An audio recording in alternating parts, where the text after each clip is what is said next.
Hello student. In standard 9, subject science 2, chapter number 7, energy flow in an ecosystem. In this video, we revise this chapter. परिसंस्थेतील ऊर्जा प्रवाह असं या प्रकरणामध्ये आपल्याला दिसून येतं.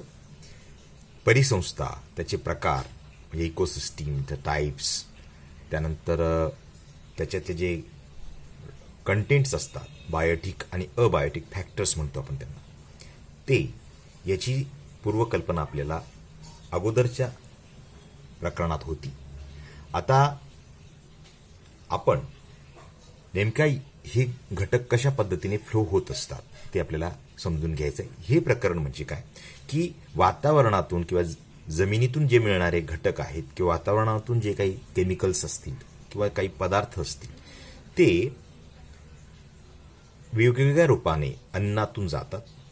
अन्नातून गेल्यानंतर त्या एक विशिष्ट त्याचा उपयोग आपल्या शरीरासाठी होत असतो आणि मानवी शरीरासाठी असू दे, प्राण्यांसाठी असू दे, तर त्यांच्यासाठी तो उपयोग होत असतो. आणि ती ऊर्जा जी निसर्गातली ऊर्जा आहे ती त्या व्यक्तीमध्ये येते किंवा प्राण्यांमध्ये येते आणि त्या ऊर्जेच्या माध्यमाने आपण संचलन काही करत मुवमेंट करू शकतो आणि पुन्हा ती टाकाऊ पदार्थाच्या रूपाने म्हणा किंवा आपल्या नष्ट होण्याच्या रूपाने म्हणा ती पृथ्वीकडे पुन्हा रिटर्न दिली जात असते. असे या प्रकरणामध्ये एकूण आपल्याला स्वरूप दिसून येतं.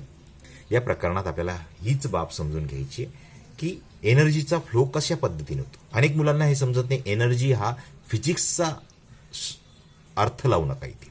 इथे एनर्जी म्हणजे ऊर्जा. आपल्याला अन्नातून जी ऊर्जा मिळते त्या ऊर्जेच्या साहाय्याने आपण इतर अनेक गोष्टी करू शकतो. तर निसर्गामध्ये एकूण हे जे घटक आहेत, प्रायमरी कन्झ्युमर्स, सेकंडरी कन्झ्युमर्स किंवा टॉप कन्झ्युमर्स आपण त्यांना म्हणतो, आणि ओमनिओरस कन्झ्युमर्स, हे कन्झ्युम करणारे लोक आहेत. प्रायमरीमध्ये आपल्याला बघता येईल की काही हर्बिव्होरस आहेत की जे फक्त वनस्पतींवर जगत असतात. त्यासाठी आपल्याला वनस्पतीची आवश्यकता आहे ना. त्यांना आपण प्रोड्युसर असं म्हणू शकतो. It is nutrition into the producer, नंतर कन्झ्युमर, नंतर सॅप्रोट्रॉप्स म्हणजे सॅप्रोफाइट्स त्यांना म्हटलं जात असतं, दुसऱ्यावर उपजीविका करणारे, आणि नंतर डिकम्पोजर्स. ते डिकम्पोज करून ते पुन्हा निसर्गात मिळवली जात असते. तर एकूण जेवढी ऊर्जा असते वातावरणात, त्या वातावरणातल्या ऊर्जेचा काही अंश हा प्राण्यांच्या शरीरामध्ये हा जात असतो किंवा जे काही ऑर्गॅनिझम्स असतात त्यांच्या शरीरात जात असतो. तर प्रायमरी कन्झ्युमर्स नेहमी पाठ करून ठेवायचं. हर्बिव्होरस म्हणतात त्याला. हर्बिव्होरस म्हणजे शाकाहारी. स्क्विरल, एलिफंट वगैरे, ग्रॉसहॉपर इथे उदाहरण म्हणून दिलेले. सेकंडरीमध्ये काय आहे की secondary this consumers uses herbivores as their food. हे काय करतात, यांच्यावर जगत असतात. कार्निव्होरस त्यांना पण म्हणतो. आणि या दोघांवर म्हणजे याच्यावर जगणारा हे आणि याच्यावर सुद्धा जगणारा हा टॉप कन्झ्युमर आहे. त्याला अपेक्स असं म्हटलं जात असतं. कार्निव्होरस त्यांना म्हणतात. म्हणजे केवळ ते मांसाहारी मध्ये आपण म्हणू शकतो. तर टायगर, लायन हे त्याचं उदाहरण आहे. हर्बिव्होरस आणि कार्निव्होरस ॲज देअर फूड यांचा दोघांचा वापर हे करत असतात. आणि तिसरा जो आहे तो मिक्समध्ये येत असतो, जो सेकंडरी पण कन्झ्युम करत असतो आणि प्रायमरी पण कन्झ्युम करत असतो. हे लक्षात घ्या. याला कन्झ्युम करत नाही हा, मात्र शाकाहारी पण आहे, मांसाहारी पण आहे. ह्युमन, बियर है ना, ते feeds on the herbivores and the carnivores. तर अशा पद्धतीने हे मांसाहारी पण असतात. अस्वलाचं एक उदाहरण दिलेलं आहे. तर हे टप्पे जर माहिती असेल तर आपल्याला कोणताही प्रश्न कसाही विचारला तरी आपल्याला तो सहज सांगता येतो. इथे आपल्याला फूड चेन दिलेली आहे की अन्न, सूर्यापासून ती जी ऊर्जा मिळते त्याच्यावर गवतावर जे अन्न खाऊन तो ग्रॉसहॉपर जगत असतो. एक ग्रॉसहॉपरचा खाद्य जे आहे ते वनस्पती आहे आणि इथे नंतर त्याला ग्रॉसहॉपरला बेडूक हा खाद्य म्हणून खात असतो. त्यानंतर बेडकाला साप हा खात असतो आणि मग त्यानंतर सापाला गरुड, आणि मग गरुडानंतर मग त्याचं डिकम्पोज होत असतं. विविध प्रकारचे जीवाणू जे आहेत ते त्यांना नष्ट झाल्यावर संपवत असतात आणि ते पुन्हा जमिनीत जातात. जमिनीत गेल्यानंतर पुन्हा तिथे वनस्पती उगवते. ती सूर्याच्या मदतीने, पाण्याच्या मदतीने अन्न तयार करते. अशा प्रकारचं हे संपूर्ण फूड चेन जी आहे ही कंटिन्युअस इंटरकनेक्टेड आपल्याला दिसून येते. त्याच्या व्हेरियस लेवल्स आहेत आणि मग अशा पद्धतीने ह्या अन्नाचा जो साठा आहे तो निसर्गामध्ये आपल्याला इंटरॅक्ट होताना दिसतो. आता हे पहा, हे या ठिकाणी अनेक प्राणी दिसतात. एक एक प्राणी अनेक जणांचा तो मल्टिपल कन्झ्युमर तो असू शकतो, एकच प्राणी असेल. तर इथे सर्व प्रकारचे प्राणी हे एकमेकांवर जगत असतात. An organism may be the prey for the many other organism. Insects feed upon the leaves of the various plant, but some insect is the prey for the different animal like frog, wall lizard जे असते पाल, त्यानंतर birds यांचे त्याच्यावर उपजीविका चालत असते. तर हे संपूर्ण विविध प्रकारचे जे कन्झ्युमर्स आहेत त्यांचं एकत्रितरित्या आपल्याला जरी म्हटलं तरी यांना कन्झ्युम करणारे सर्वत्र आपल्याला आढळतील. शिवाय यांच्यावर जगणारे इतर प्राणी पण तुम्हाला इथे दिसून येतील.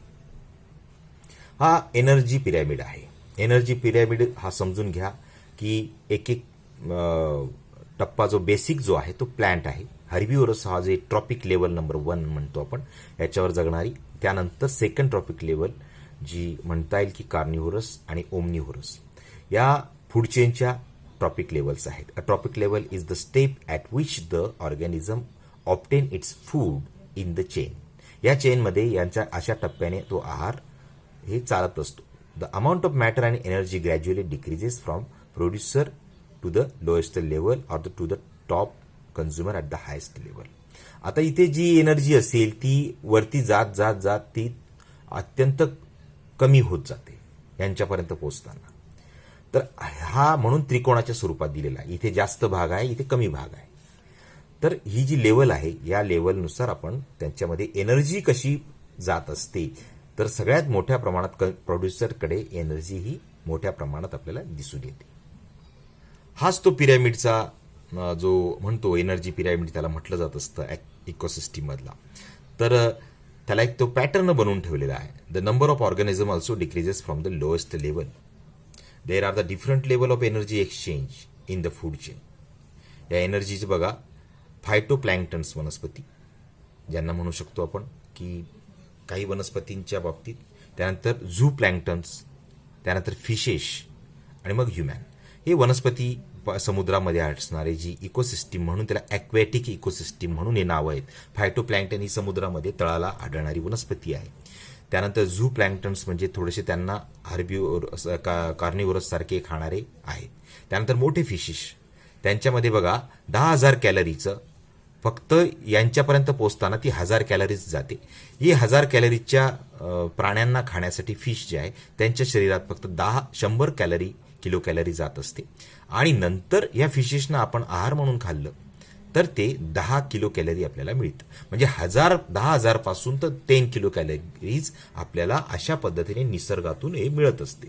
हे ॲब्सॉर्प्शन चालू असतं. This substance easily mix with the air, water, soil from the where they are the again absorb by the plants and incorporated into the food chain.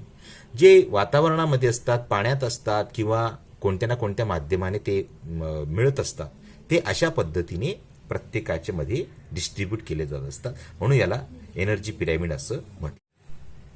आता आपण पुढील घटक बघूया, बायो जिओ केमिकल सायकल, ज्याला आपण जैव भू जिओ म्हणजे आणि केमिकल म्हणजे रासायनिक, जैव भू रासायनिक चक्र त्याला म्हटलं जात असतं. ही संपूर्ण परिसंस्थेमध्ये आपल्याला हे दिसून येतं की परिसंस्थेत होत असणाऱ्या ज्या पोषण द्रव्यांच्या चक्रीय स्वरूपातील जे प्रवाह असतो त्याला जैव भू रासायनिक चक्र असं म्हणतात. पोषक द्रव्यांचा हा प्रवाह सर्व सजीवांच्या वाढीसाठी आवश्यक असतो. हे विशेष जे पोषक द्रव्य आहे ते पुरवत असतो. म्हणून याला आपण अशा पद्धतीने म्हणू शकतो, वातावरणातून जमिनीकडे, जमिनीतून पुन्हा वनस्पतीच्या माध्यमाने तो ॲटमॉस्फिअरमध्ये त्याचा कन्झ्युम केल्यानंतर ते किंवा हवेमध्ये जे काही कार्बन डायऑक्साईड असणारे ते ॲब्सॉर्प्शन केलं जात असतं. आणि संपूर्ण इंटरॅक्शन जी आहे हे hydrosphere to atmosphere, then the lithosphere with the biosphere. आता निसर्ग चक्रामध्ये आपल्याला आपण भू आवरण, जलावरण आपण म्हणतो ना, काहीतरी जैविक घटकांकडे अजैविक घटकांकडे ते रूपांतरित होत असतं पोषक द्रव्य, आणि यांचा प्रवास हा अशा पद्धतीने होत असतो. आपण म्हणतो हायड्रोस्फिअर आपण ज्याला म्हणतो शिलावरण, त्यानंतर ॲटमॉस्फिअर म्हणजे ज्याला आपण वातावरण म्हणतो, आणि लिथोस्पियर, ज्याला आपण काय म्हणू शकतो, जलावरण असं म्हणू शकतो. तर यांच्या माध्यमातून ही अविरतपणे चाललेली आहे, कुठे संपत नाही, थांबत नाही. तर याच्यामध्ये पण आपल्याला काही टाईप्स दिलेले आहेत. त्याच्यातले 2 टाईप्स म्हणजे आपला गॅसियस सायकल आणि सेडिमेंटरी सायकल. हे 2 प्रकार आपल्याला इथे दिसून येतात. याचा फरक लिहा, तुम्हाला परीक्षेला येऊ शकतं, त्यामुळे याची तयारी तुम्हाला केली पाहिजे. गॅसेस सायकलमध्ये काय दिसतं आपल्याला, nitrogen, oxygen, carbon dioxide, water vapours ते समाविष्ट असतात. And accumulation of the main abiotic gases, nutrients, materials is found in the earth atmosphere. तर काही पृथ्वीच्या वातावरणामध्ये जे वातावरणातून जमिनीपर्यंत आणि अजैविक वायुरूप पोषक द्रव्यांचा प्रवास हा चालत असतो. नायट्रोजन, ऑक्सिजन, कार्बन अशी बाष्पचक्रे चालत असतात. त्यानंतर सेडिमेंटरी सायकल म्हणजे अवसादन, म्हणजे त्याला भू असं म्हणतो, भू सायकल. तर वातावरणातील मृदा म्हणजे माती, आपण बघतो की main abiotic nutrients found in a soil. Sediments म्हणजे खडक है ना, आणि सेडिमेंटरी रॉक्स, अवसादी खडक, यांच्यामध्ये तुम्हाला हे अजैविक पोषक द्रव्यांचं संचयन दिसून येतं. आयर्न आणि इतर घटकांचा सुद्धा समावेश आपल्याला याच्यात असतो. आता या दोघांपैकी हा जो गॅसेस सायकल हा स्पीडली वर्क करत असतो, स्पीडियर सायकल म्हटलं जात असतं दॅन द सेडिमेंटेशन सायकल. कारण इथे वातावरणामधले जो कार्बन डायऑक्साईड असतो त्याला accumulation in an area, it is quickly disperse with the wind and absorb by the plants. तो जरी वातावरणामध्ये वाढला तरी ते पटकन तो ॲब्सॉर्ब केला जात असतो. जसं क्लायमेट चेंज होत जातं आणि ह्युमनच्या ॲक्टिव्हिटीज ज्या seriously affect the speed, intensity and the equilibrium of this cycles, वातावरणामध्ये जे काही बदल होत असतात, ह्युमनची ॲक्टिव्हिटी म्हणजे घर बांधणे किंवा नवीन औद्योगिक वसाहती निर्माण करणे किंवा रोड तयार करणे, आणि यामुळे काय होतं की ती जे इकोसिस्टीममध्ये परिणाम होत असतो आणि त्याच्यामुळे आपलं स्पीड कधी कमी जास्त आपल्याला दिसून येतो, असा याचा अर्थ आहे. आता आपण पुढील भाग बघूया, कार्बन सायकल, ऑक्सिजन सायकल आणि नायट्रोजन सायकल. कार्बन सायकलमध्ये आपल्याला इथे चित्ररूपामध्ये आपल्याला दिलेलं आहे. त्यानंतर त्याच्या ज्या रिॲक्शन्स आहेत त्या ह्या ठिकाणी आपल्याला दिलेल्या आहेत की तिथे ग्लुकोजचं डिकम्पोजिशन आपल्याला दिसतं, मायटोकॉन्ड्रिया, आणि मग ते CO2 रिलीज होत असतो आणि ऊर्जा निर्मिती होत असते. वनस्पतींमध्ये आढळणारी ही रिॲक्शन आहे.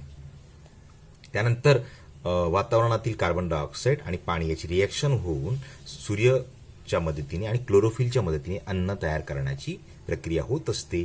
ती C6H12O6 म्हणजे ग्लुकोज, जोच त्याचा डिकम्पोजिशन आपल्याला इथे दिसतं. वनस्पती अन्न तयार करतात, त्यानंतर ते पेशींमध्ये अशा पद्धतीने रिलीज केलं जात असतं. इथे आकृतीमध्ये सुद्धा आपल्याला या चक्रावरून आपल्याला अंदाज येईल. कार्बन सायकल याचा हा अर्कचित्राचा एक भाग आहे. यामध्ये बघा, वनस्पती वातावरणाच्या ज्या मध्ये असणारे जे वायू असतील, घटक असतील, त्याचा वापर करून प्रत्येकही, म्हणजे बघा रेस्पिरेशन असू दे, फोटोसिंथेसिस प्रोसेस ते मिळवतात, रेस्पिरेशन परत त्याच्यातून एक्झॉस्ट होतं आणि तिथून CO2 जो आहे तो त्यांचा वातावरणातला घेतात आणि अन्न तयार करत असतात. त्यानंतर काही फॉसिल्स आहेत, त्याच्या मार्गाने सुद्धा आपल्याला कार्बन सायकल हा दिसून येतो. त्यानंतर काही फॉसिल्स पेट्रोलियम आहेत, त्यांचं सुद्धा डिकम्पोजिशन होत असतं, वापर करत असतो आपण वाहनातून, आणि मग ते पुन्हा वातावरणामध्ये सोडलं जात असतं कार्बन डायऑक्साईड. त्यानंतर ॲनिमलच्या बाबतीत सुद्धा आपण बघतो की ॲनिमल युजेस करतात, त्याचं डिकम्पोजिशन ते डेड ॲनिमल्सचं होत असतं, त्यानंतर त्याचं फॉसिल्स तयार होत असतात. त्यानंतर ॲनिमलचं पुन्हा रेस्पिरेशन्सच्या माध्यमाने कार्बन डायऑक्साईड पुन्हा बाहेर टाकला जात असतो. तर अशा रीतीने हे संपूर्ण जे कार्बनचं चक्र आहे हे आपल्याला दिसून येतं. याप्रमाणे तुम्ही त्याचं आरेखन करून घ्या. यानंतर आपल्याला ऑक्सिजन सायकल या ठिकाणी दिसतं. ऑक्सिजन वातावरणामध्ये परत आपण मिळवत असतो आणि तसेच तो परत वातावरणामध्ये या ज्या सजीवांच्या मार्फत परत मिश्र होत असतो, असं हे सायकल आपल्याला इथे दिसून येतं. त्यानंतर आहे नायट्रोजन सायकल. नायट्रोजन वायू हा वनस्पतीच्या मुळांमध्ये असणाऱ्या ज्या गाठी असतात त्याच्यातून काय करतो, नायट्रोजन स्थिरीकरण करत असतो आणि त्या स्थिरीकरणातून तो वनस्पतींमध्ये जातो आणि अशा पद्धतीने पुन्हा नायट्रोजनचं प्रमाण ते त्यांचं उत्सर्जित झाल्यानंतर वनस्पती डिकम्पोज किंवा प्राणी डिकम्पोज झाल्यानंतर परत ते मिळत असतं. तर याचे महत्त्वाचे फायदेसुद्धा इथे आपल्याला दिलेले आहेत. Importance process of the nitrogen cycle. ते नायट्रोजन सायकल तो नायट्रिफिकेशन कसं होतं, डिनायट्रिफिकेशन कसं होतं, ते मुद्दे याच्यामध्ये दिलेले आहेत. दिलेल्या प्रश्नांमध्ये तुम्हाला काही प्रोसेसेस तुम्हाला इथे लिहून दाखवायचे असतात. त्यानंतर काही रिझन्ससुद्धा आपल्याला म्हणता येतील. त्यानंतर ऑक्सिजन सायकल याच्यावर टिप लिहा. कार्बन सायकल, नायट्रोजन सायकल यांच्यावर सुद्धा आपल्याला विचारले जाऊ शकतात. काही मोठे प्रश्न जे आहेत दीर्घ उत्तरी ते सुद्धा विचारले जातात. तर अशा रीतीने या प्रकरणांचं आपण इथे वाचन करून वेध घ्यायचा आहे.